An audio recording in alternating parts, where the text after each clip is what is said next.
Collector ఊరికొస్తున్న విషయం తెలియదంటున్నారు లగచర్ల గ్రామస్తులు. Pharma company పెడితే మా భూములన్నీ కోల్పోతామని వారు చెబుతున్నారు.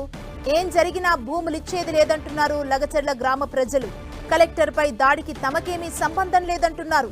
ఫార్మా కంపెనీ పేరుతో తమ భూములను లాక్కోవాలని చూస్తున్నారని ఆగ్రహం వ్యక్తం చేశారు.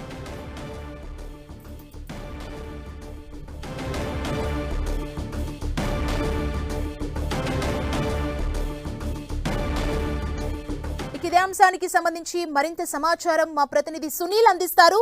సునీల్, లఘుచర్ల గ్రామ ప్రజలు కొద్దిసేపు సోమాజిగూడ ప్రెస్ క్లబ్లో మీడియా సమావేశం ఏర్పాటు చేశారు. అయితే ప్రధానంగా ఫార్మా కంపెనీకి సంబంధించిన భూములు తాము కోల్పోతామనేటువంటి భయాందోళనతోనే అక్కడ ఆ రోజు ఆ దాడి జరిగిందంటూ కూడా గ్రామస్తులు చెప్తున్నారు. అమ్మ, ఆ రోజు ఏం జరిగింది అసలు? నేను లేకుంటే సారు, నేను హాస్పిటల్లో ఉంటే నా బిడ్డ అన్నది నేను హాస్పిటల్లో ఉంటే ఆ దాడి జరిగింది నాకు తెలియదు. మీరు ఇక్కడ సమావేశం ఏర్పాటు చేశారా? ఎందుకు వచ్చారు మీకు రైతులు? మా రైతులు ఎందుకు వచ్చినామంటే మా కొడుకులకు మా మనుషులకు అరాజు చేసుకొచ్చిండ్రు, అందుకు వచ్చాము. ఆ రోజు కలెక్టర్ వస్తున్నారని మీకు తెలుసా? అసలు మాకు తెలియదు, నేను లేకుంటే నేను నేను తాండూరు హాస్పిటల్లో ఉంటే నాకు తెలియదు. ఫార్మా కంపెనీ వస్తుంది మీకు తెలియదా? తెలుసు అని మాకు ఏం చేయాలి సారు? వస్తుంది అని ఫార్మా మాకైతే వద్దు, ఉండదు. ఎకరాలు 2 ఎకరాలు 3 ఎకరాలు ఉండయి, అది ఇచ్చి మేము ఎక్కడ పోవాలి? మీకు ఎంత భూమి ఉంది అక్కడ? నాకు 3 ఎకరాలు ఉండదు, 3 ఎకరాలు అంతే. కలెక్టర్ వచ్చి మీతో మాట్లాడిందా? ఏం మాట్లాడాలి? ఏం మాట్లాడాలి? ఎవరు తీసుకొచ్చారు ఇక్కడికి? ఇక ఎవరు తీసుకొచ్చిందంటే ఏం చెప్పలే సార్. ఇక మాకు తెలుసు, మా కొడుకు ఆరా చేసుకొచ్చి వచ్చాం సార్. ఎట్లా వచ్చారు మీరు?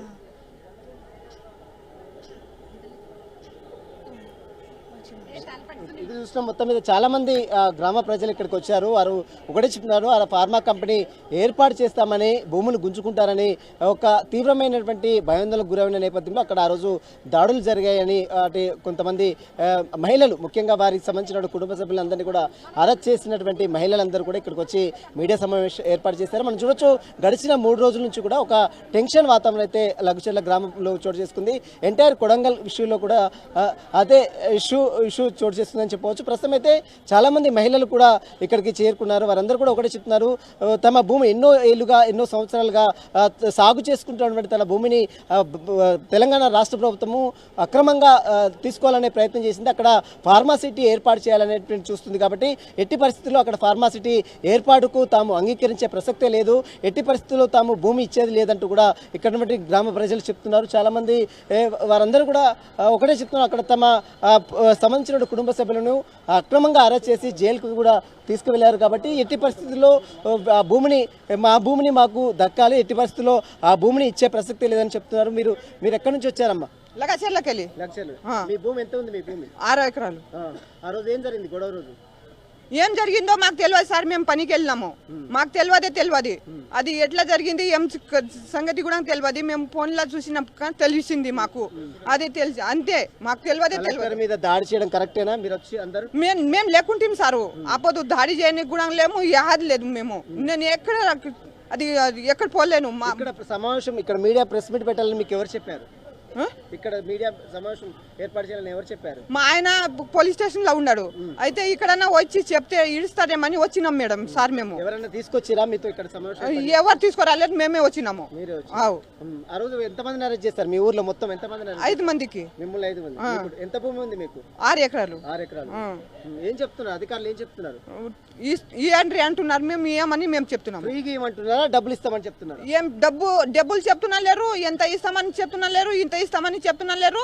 మాకు భూమి కావాలి అని చెప్తున్నారు సార్, మేము ఇవ్వమని మేము చెప్తున్నాము. డబ్బులు ఇస్తే మీరు భూమి ఇవ్వడానికి సిద్ధంగా ఉన్నారా? లేదు, మేము ఇవ్వము. మీరు ఇవ్వరు. మీకు ఏం కావాలంటున్నారు మరి? మేము మా భూమి మాకే కావాలి, అంతే. ఇది చూస్తున్నాం, ఎంత ప్రలోభాలకు గురి చేసినా తమ భూమి ఎట్టి పరిస్థితుల్లో ఇచ్చే ప్రసక్తి లేదంటూ కూడా లగచర్ల గ్రామ ప్రజలు చెప్తున్నారు. ఆ రోజు ఇన్సిడెంట్ జరిగిన రోజు కొంతమంది ఉన్నారు, కొంతమంది లేరు. కొంతమంది ఆ భర్తలను అరెస్ట్ చేసినటువంటి వారి కుటుంబ సభ్యులు మాత్రము ఇక్కడికి వచ్చి మీడియా సమావేశం ఏర్పాటు చేశారు. వారందరూ కూడా ఒకటి చెప్తున్నారు, అక్కడ జరిగినటువంటి దాడికి తమ సంబంధించిన కుటుంబ సభ్యులకు ఎలాంటి సంబంధం లేదు, పోలీసులు కావాలనే తమ కుటుంబ సభ్యుల్ని అక్రమంగా అరెస్ట్ చేసి కేసులు నమోదు చేశారు. కాబట్టి తమ భర్తలని వెంటనే విడుదల చేసే విధంగా చర్యలు తీసుకోవాలంటూ కూడా వారు డిమాండ్ చేస్తున్నారు. లగచర్ల గ్రామం నుంచి ఎంత మంది ఆ ప్రెస్ మీట్ కి వచ్చారు? అసలు వాళ్ళు ఏం చెప్తున్నారు?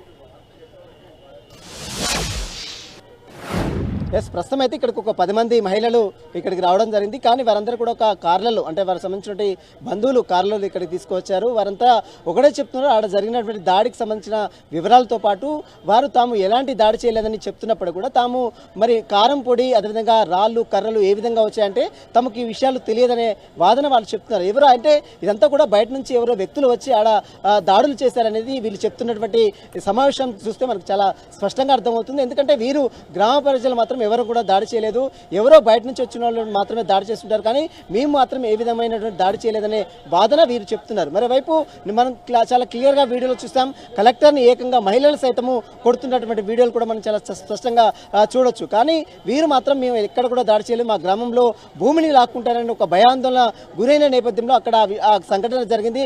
ఆ సంఘటన జరిగినప్పుడు ఇక్కడికి వచ్చినటువంటి మీడియా సమావేశానికి వచ్చిన ఎవరు కూడా లేకపోవడం కొంత చర్చనీయంగా మారిందని చెప్పొచ్చు. కేవలం ఇక్కడ మీడియా సమావేశం ఏర్పాటు చేయడానికి వచ్చిన వారు కేవలం వారి భర్తలను అరెస్ట్ చేసినప్పుడు వారు చేసినటువంటి వారు మాత్రమే ఇక్కడ మీడియా సమావేశం ఏర్పాటు చేస్తారు. కానీ మిగిలినటువంటి వారు మరి ఎందుకు మీడియా సమావేశం రాలేదు, ఎందుకు అక్కడ ఉన్నారు అనేది కూడా ఒక చర్చ మాత్రం కొనసాగుతుంది. ప్రస్తుతం అయితే మీడియా సమావేశంలో వాళ్ళు ఒకటే చెప్తున్నారు, తమ భూమి ఎట్టి పరిస్థితుల్లో ఇచ్చే ప్రసక్తే లేదు, తెలంగాణ రాష్ట్ర ప్రభుత్వము అక్కడ ఉన్నటువంటి అధికారులు కూడా వస్తున్నారని మాకు అది ఎలాంటి సమాచారం లేదు, కలెక్టర్ వస్తున్నారని కూడా తమకు సమాచారం లేదని చెప్తారు. కానీ కలెక్టర్ వస్తున్నారని వైపు అక్కడ మీడియా అక్కడ ఊరు సాటింపు చేసినప్పుడు కూడా తమకు ఎలాంటి సమాచారం లేదని ఇక్కడికి వచ్చినటువంటి మహిళలు చెప్తున్నారు. మొత్తం మీద అక్రమ కేసులు బనాయించారు, అక్రమంగా తమను అరెస్ట్ చేశారని మహిళలు చెప్తున్నారు. చాలా మంది వీరందరూ కూడా వచ్చారు. మీరు ఎక్కడ నుంచి అమ్మా, నీ పేరేం పేరు? వాళ్ళకి బాయ్ ఏం పోయింది, ఏం గొడవ అయిందా?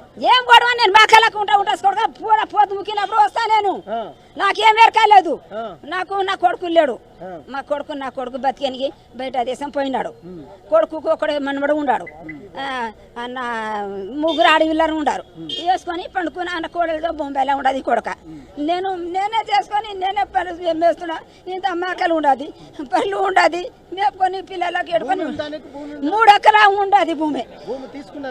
ఏం ఏమంటే వాళ్ళు ఎట్లా తీసుకుంటారు, ఇట్లా చేస్తేనే తీసుకుంటాడు కదా, మాకు అడగాలే కదా, మేము ఏం అడగతే మేము కొట్టలేము, నాకు కొట్టలేము, మాకు వేరకాలేదు.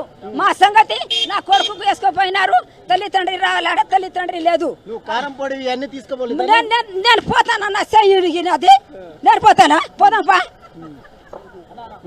ఇది చూస్తాం, చాలా మంది కార్మికులు గ్రామ ప్రజలు ఒకటే చెప్తున్నారు, తాము ఎక్కడ కూడా గొడవలకి పోలేదు, ఎవరో ఇదంతా చూస్తే వారు చెప్పే విధానం బట్టి చూస్తే ఎవరో బయట నుంచి వచ్చినటువంటి వ్యక్తులే ఈ గొడవకు చేశారనే వాదన వారు చెప్తున్నారు. మొత్తం మీద ఈ ఘటనకు సంబంధించిన దాంట్లో తన కుటుంబ సభ్యులను ఏదైతే అరెస్ట్ చేశారో, అక్రమ కేసులు పెట్టారో వారందరినీ కూడా వెంటనే విడుదల చేయాలంటూ కూడా వీరు డిమాండ్ చేస్తున్నారు. సుమా, థ్యాంక్ యూ సునీల్.